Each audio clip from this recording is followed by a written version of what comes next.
നമസ്കാരം. ഭീമ ജ്വൽസ് മനസ്സിലൊരു മഴവില്ലിൽ ഇന്നത്തെ നമ്മുടെ അതിഥി.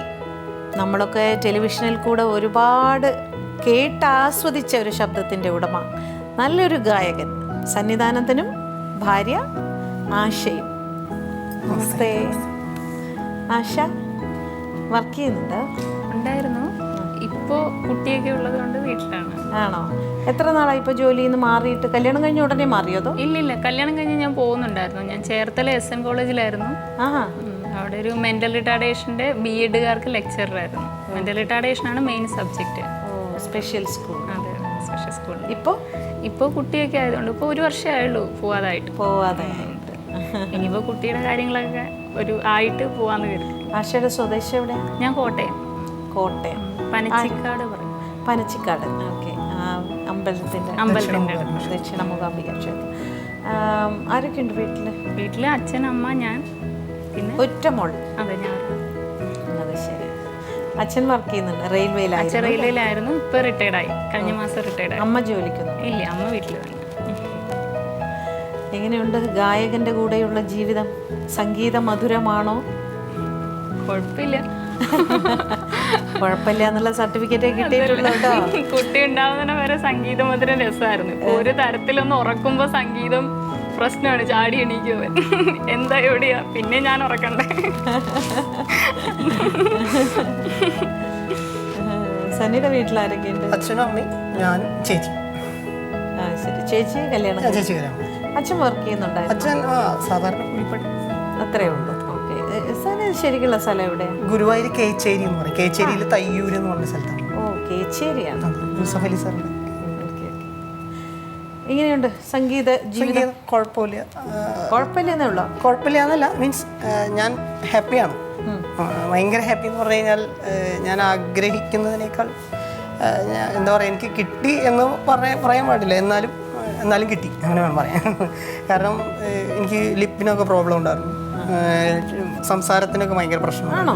ഏകദേശം ഒരു ചെറിയൊരു സൗണ്ട് തോമയായിരുന്നു നാട്ടിൽ. ഞാൻ അവിടെ നിന്നൊക്കെ മാറി നമ്മുടെ ആ ഒരു ഭക്തിയും അച്ഛൻ മാറ്റിയത് ശരിക്കും പറഞ്ഞാൽ മെഡിക്കലി വല്ലതും നോക്കിയിട്ടാണോ? അല്ല, മെഡിക്കലി അത് ലാസ്റ്റ് ഒരു ചെറിയൊരു ഓപ്പറേഷൻ ചെയ്തു എന്നല്ലോ. ബാക്കിയൊക്കെ ആ ഒരു ഡിവോഷണൽ അറ്റാച്ച്മെന്റും ആ ഒരു ഇൻസ്പിറേഷനിൽ മാറിയതാണെന്നാണ് ഞാൻ വിശ്വസിക്കുന്നത്. കാരണം അച്ഛൻ ശബരിമലയ്ക്ക് കൊണ്ടുപോയി ചോറ് കൊടുത്തു 6-ാം മാസം 1980. ഇപ്പൊ കഴിഞ്ഞ മാസം ഞാൻ എൻ്റെ പുത്രന് ചോറ് കൊടുക്കാൻ ശബരിമലയ്ക്ക്.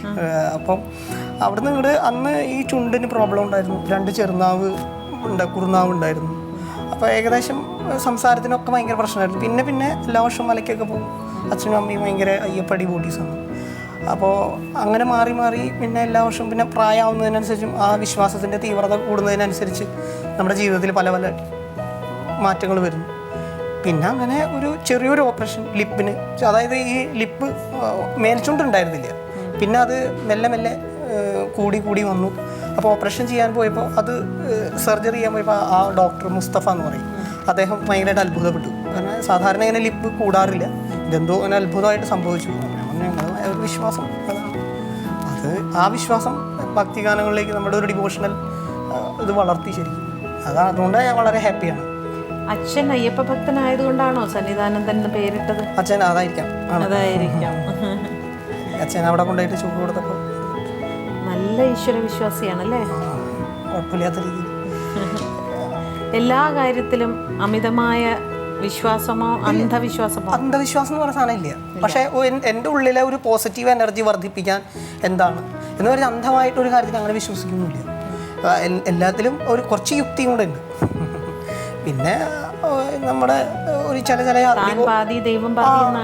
അതെ, ഇപ്പൊ താൻ 75 ആയാലേ നടക്കുള്ളൂ, 25% കാരണം ടെക്നിക്കലി വളരെയാണ്. അദ്ദേഹത്തിനും ഒരുപാട് റെസ്പോൺസിബിലിറ്റി കൂടിയാണ്.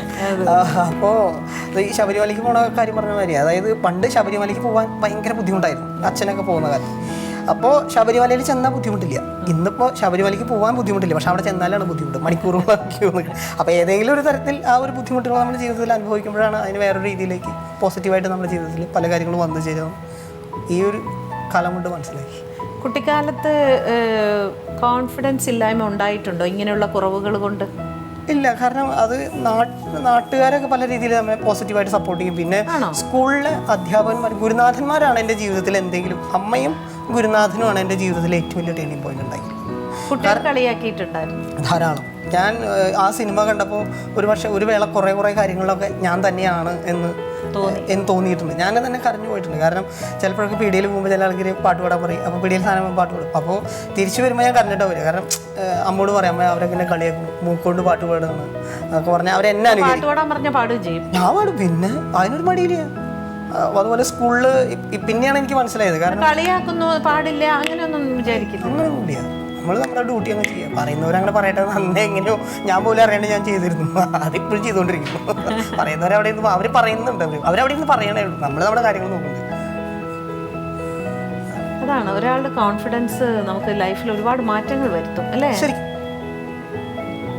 ആ ഒരു ഏതെങ്കിലും ഒരു തരത്തിൽ നമ്മൾ നെഗറ്റീവായി പോയാൽ പിന്നെ നെഗറ്റീവാണ്.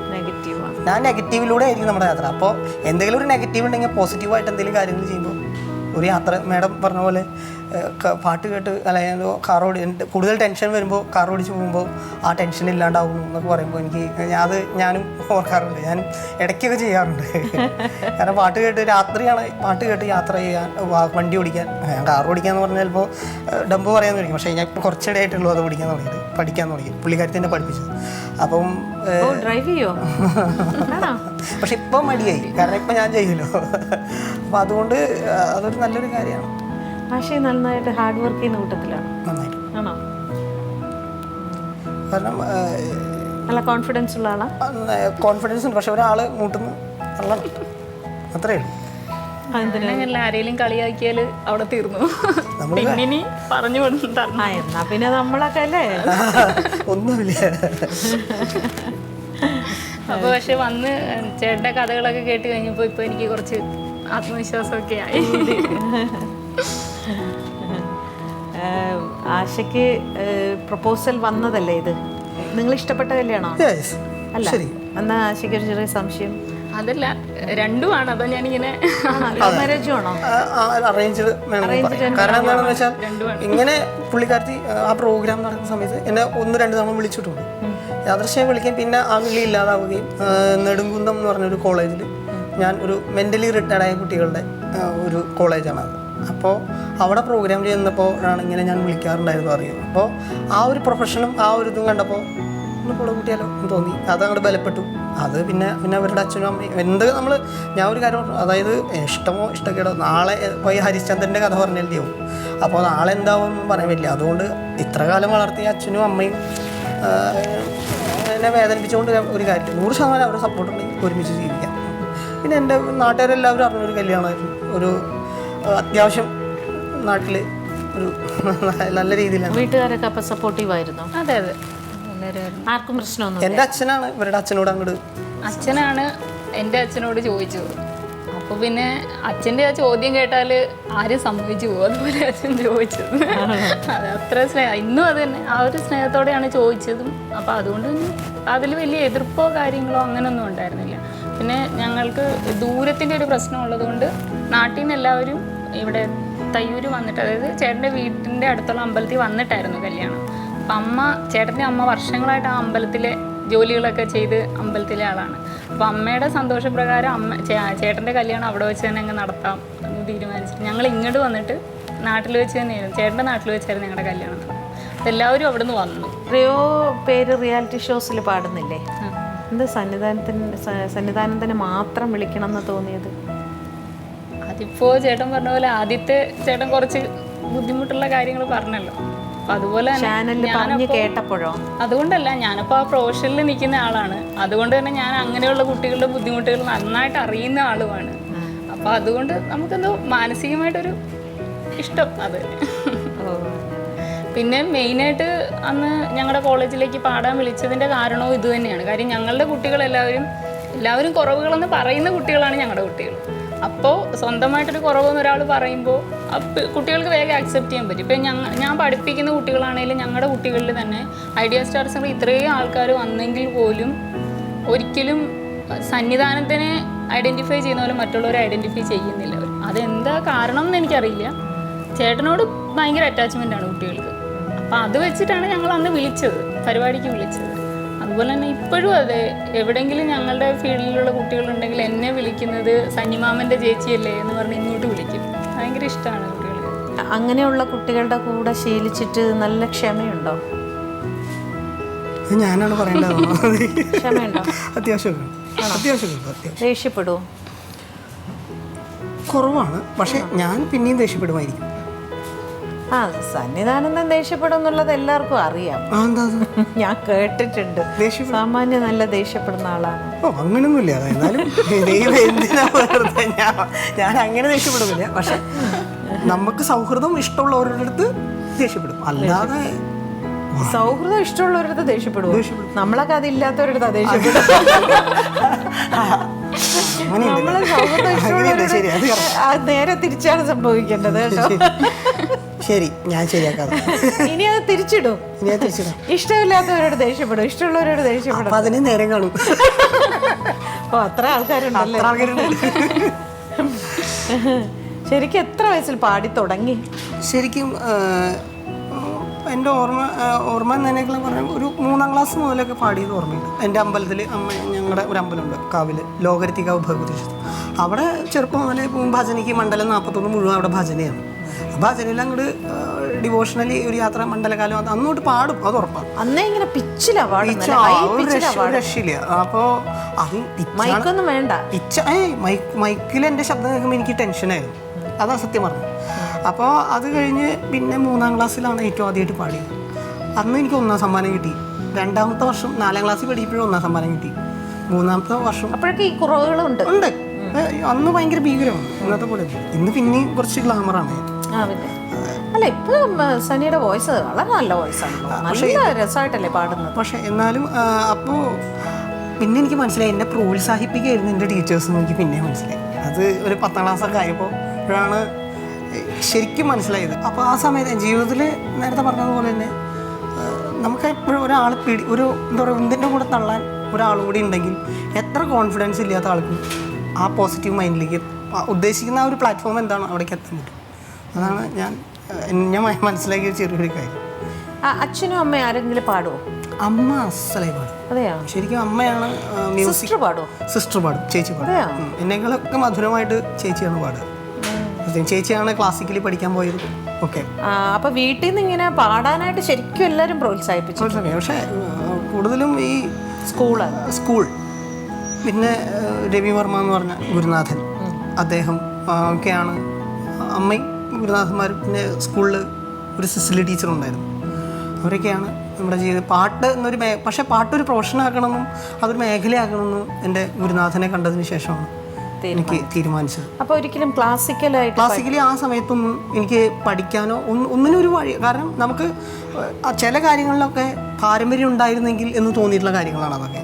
നമുക്ക് ഇപ്പോൾ ഒരു വാഴയുടെ കടക്കിലേക്ക് പോണ വെള്ളം ഒരു തെങ്ങിൻ്റെ കടക്കിലേക്ക് തിരിച്ച് വിടണമെങ്കിൽ അത് അറിയുന്ന ഒരാൾ തന്നെ വേണം, അല്ലെങ്കിൽ അത് എങ്ങനെ വാഴയുടെ കടക്കിലേക്ക് ഇങ്ങനെ പോയിക്കൊണ്ടിരിക്കും. അപ്പോൾ അതിനേക്കാൾ നല്ല അപ്പോൾ അത് ഇങ്ങനെ വേണം എന്ന് ഒരാൾ ഗൈഡ് ചെയ്യാനുണ്ടായിരുന്നെങ്കിൽ എന്ന് പലപ്പോഴും ഓർക്കുന്നുണ്ട്. പക്ഷേ ഇത്ര അറിവ്, അതായത് ഈ ഒരു കാലഘട്ടത്തിൽ ഇപ്പോൾ എത്തി നിൽക്കുമ്പോഴും ഇനിയും എന്നെ ആരെങ്കിലുമൊക്കെ വേറെ പല രീതിയിൽ ഗൈഡ് ചെയ്യാനുണ്ടായിരുന്നെങ്കിൽ എപ്പോഴും നമുക്ക് എപ്പോഴും ഒരു പിടിവള്ളി എന്ന് പറഞ്ഞ സാധനം വേണം. 90ാം വയസ്സിൽ നമുക്കത് വേണം ശരിക്കും. കാരണം നമുക്കറിയുന്ന അറിവല്ല വേറൊരാൾക്ക്, അയാളുടെ എക്സ്പീരിയൻസ് അല്ല നമുക്ക്. അപ്പോൾ അയാളുടെ ഒരു എക്സ്പീരിയൻസിലൂടെ നമ്മൾ പോകുമ്പോൾ നമുക്ക് പണി എളുപ്പമാവും എന്നാണ് എൻ്റെ ഒരു തോന്നൽ. കാരണം അപ്പോൾ നമുക്ക് എത്തിപ്പിടിക്കാൻ വേഗം കഴിയും. നമ്മുടെ ആ ഒരു ഉദ്ദേശിച്ച പ്ലാറ്റ്ഫോം എന്താണോ, ഒരു യഥാർത്ഥ ഗുരുവിനെ ഗുരുനാഥന്മാർക്കും ഇപ്പോൾ യഥാർത്ഥമായ രീതിയിൽ വഴി തെളിക്കാൻ പറ്റുന്നില്ല, കാരണം കാലഘട്ടം മാറിക്കൊണ്ടിരിക്കും. പക്ഷേ ഒരു യഥാർത്ഥമായ ഒരു ഗുരുവിനെ കിട്ടിയാൽ മാത്രമേ ഒരാളുടെ ജീവിതത്തിൽ എന്തെങ്കിലുമൊക്കെ ഉണ്ടാവുള്ളൂ. ശ്രീരാമകൃഷ്ണ പരമഹംസരുടെ അടുത്ത് വിവേകാനന്ദൻ ചെന്നപ്പോഴാണ് വിവേകാനന്ദനായത് എന്നാണ് എനിക്ക് തോന്നിയിട്ടുള്ളത്.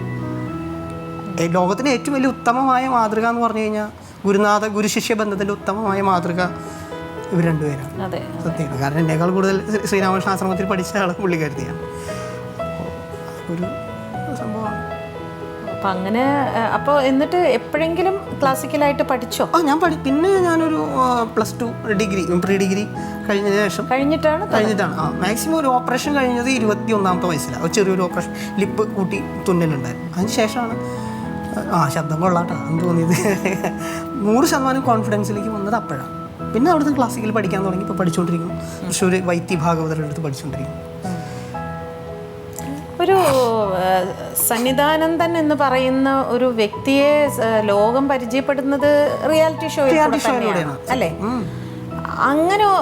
അങ്ങനെ ഒരു റിയാലിറ്റി ഷോയിൽ എനിക്ക് പങ്കെടുക്കാം എന്നുള്ളൊരു കോൺഫിഡൻസ് ഒക്കെ എവിടെ നിന്ന് കിട്ടുന്നത്? അയ്യോ, അതാ ഞാൻ ആ പ്രൊഡ്യൂസറുടെ അടുത്തേക്ക് വിളിച്ച് ഞാൻ പറഞ്ഞു, അദ്ദേഹത്തിന് എന്നെ മുമ്പ് അറിയായിരുന്നു.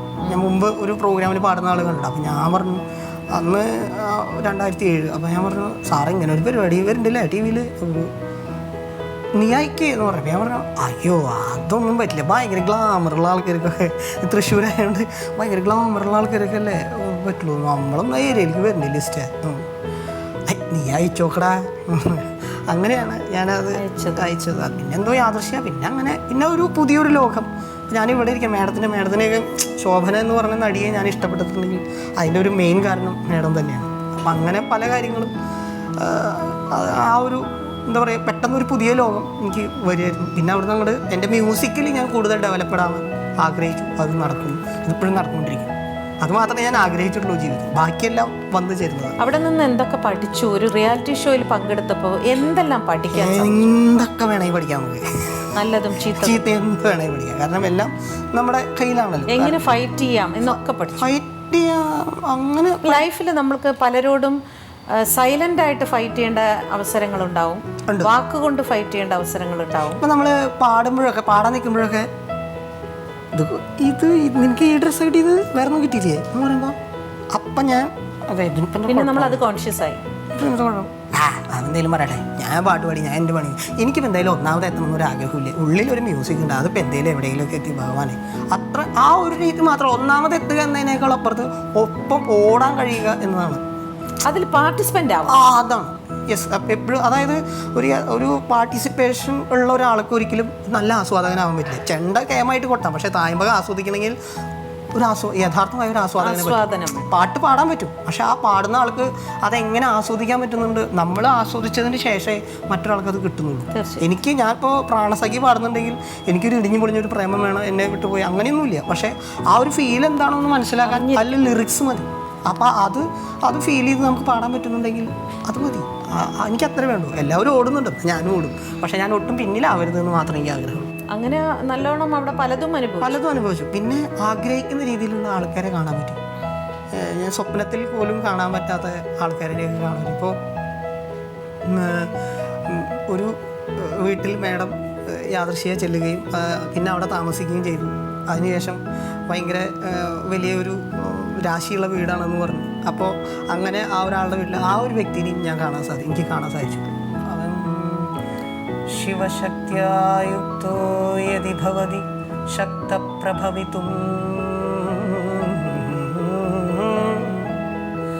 ന ചേദേവോ ദേവം ന ഖലു കുശലഃ സ്പന്ദിതുമപി അധസ്ത്വാ ആരാധ്യ ഹരിഹര വിരിഞ്ചാദിഭിരവി പ്രണതും സ്തോതും വാ കഥമകൃത പുണ്യഃ പ്രഭവതി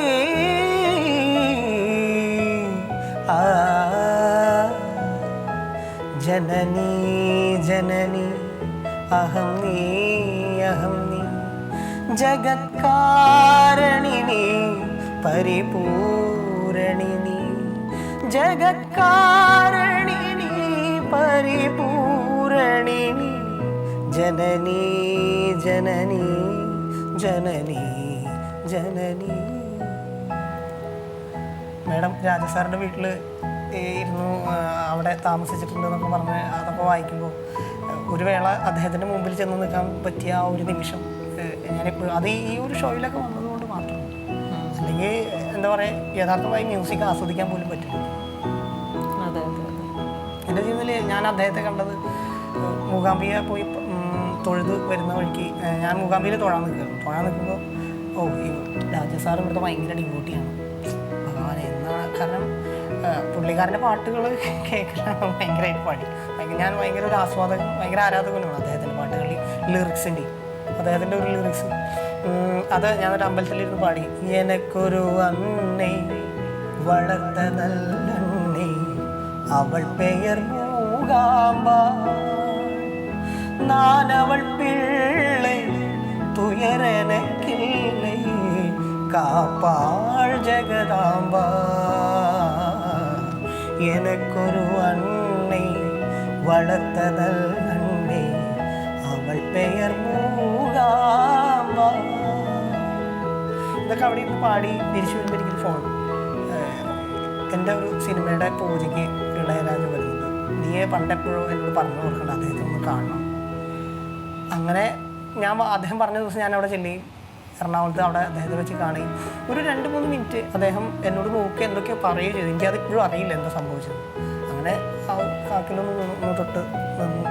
അതൊക്കെ എന്ന് പറഞ്ഞു കഴിഞ്ഞാൽ ഇതൊക്കെ ഞാൻ ആഗ്രഹിച്ചിട്ടുള്ളൂ. അല്ലാണ്ട് ആ റിയാലിറ്റി ഷോയിൽ ഒന്നാമത് എത്തണമെന്നോ മത്സരിക്കുന്നോ ഫ്ലാറ്റ്, അതായത് എനിക്ക് അധ്വാനിക്കാൻ കഴിവുണ്ടെങ്കിൽ എനിക്കൊരു വീട് വയ്ക്കാൻ പറ്റും, ആ ഒരു കോൺഫിഡൻസ്. ഇനിയിപ്പോൾ റിയാലിറ്റി ഷോയിൽ പാട്ട് പാടി ഫ്ലാറ്റ് വാങ്ങിക്കേണ്ട കാര്യമൊന്നുമില്ല. നമുക്ക് അധ്വാനിക്കാനൊരു ആത്മവിശ്വാസമുണ്ട്, ആരോഗ്യം ഉണ്ടെങ്കിൽ നമുക്ക് ഒരു ടെൻഷനും അടിക്കേണ്ട ജീവിതത്തിൽ. ഒരു റിയാലിറ്റി ഷോസിൽ പങ്കെടുത്തു, വളരെ പ്രശസ്തനായി. അതുകൊണ്ട് തന്നെ ഒരുപാട് സ്റ്റേജും ഒരുപാട് ഷോസൊക്കെ കിട്ടി അല്ലേ? ഒരുപാട് ഷോസൊക്കെ കിട്ടി. പക്ഷേ അതിൽ വന്നു പ്രശസ്തനായി എന്നതിനേക്കാൾ അപ്പുറത്ത് ഓരോ വ്യക്തിക്കും ഇപ്പോൾ ഓരോ വ്യക്തിക്കും ജീവിതത്തിൽ ഒരു സ്പോട്ട് അല്ലെങ്കിൽ ഒരു പ്ലാറ്റ്ഫോം എത്തിപ്പിടിക്കാൻ ആഗ്രഹമെങ്കിൽ അയാൾ പടിപടിയായിട്ടാണ് ഉയരുക അല്ലേ? പടിപടിയായിട്ട് ഉയരുമ്പോൾ അയാൾ അനുഭവിക്കേണ്ട സ്ട്രെസ്സും ടെൻഷനും മറ്റേ എല്ലാ കാര്യങ്ങളും അയാൾക്ക് പടിപടിയായിട്ട് അനുഭവിച്ചാൽ മതി. നമ്മളിത് ഒരുമിച്ച് ഒരു അരമണിക്കൂറിനുള്ളിൽ അങ്ങ് ആ ഒരു ഷോയിൽ വന്ന് അങ്ങ് ഹിറ്റായപ്പോൾ അതൊക്കെ ഒരുമിച്ച് നമ്മളങ്ങനെ അനുഭവിച്ചു. നമ്മൾ പ്രതീക്ഷിക്കാത്ത രീതിയിലുള്ള നല്ല പേരുകളും പ്രതീക്ഷിക്കുന്ന രീതിയിലുള്ള ചീത്ത പേരുകളും ഒക്കെ നമ്മൾ അനുഭവിച്ചു.